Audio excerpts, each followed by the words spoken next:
के तपाईलाई थाहा छ यो कुन जनावरको बच्चालाई भन्छ? आऊ हेरौँ है त।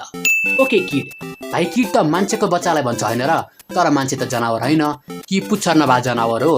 म नि अलिक कन्फ्युज छु यार। ओ, बाख्राको बच्चालाई किड भन्छ, आज भर्खर थाहा भयो। ल्याम्प, भाइ मलाई त जलाउनेवाला ल्याम्प मात्रै थाहा छ, यो जनावरवाला ल्याम्प थाहा छैन। सायद गाईको बच्चा पो हो कि? ओइ नै, भेडाको बच्चालाई ल्याम्प भन्छ। भेडाको उन जस्तो माया भेडाको उन जस्तो भन्ने गीत सुन्नु भएको छ? राम्रो छ, सुन्नु होला। ट्याडपोल, भाइ यो त त्यो क्वाक क्वाक गर्ने जन्तु हो, यो त भ्यागुताको बच्चा हो। Oh yes frog. टम्ब्लर, भाइ टम्ब्लर टम्ब्लर भन्ने कुन चाहिँ जन्तु हो? नामै नसुनेको, हेरिदिउँ न हामी पनि। ओ, लामखुट्टेको बच्चालाई टम्ब्लर भन्छ। भाइ स्कुलमा त पढाएन यस्तो, कि म एब्सेन्ट थिएँ। किड, भाइ किटक्याट त चक्लेट भयो, टाइसन किड त मान्छे भयो, सायद गधाको बच्चा होला। ओइ नाइ, सालको बच्चालाई किट भन्छ, आज भर्खर थाहा भयो। किटेन। ओके, अब यसको एन्सर चाहिँ तपाईँ मलाई कमेन्टमा भन्नु।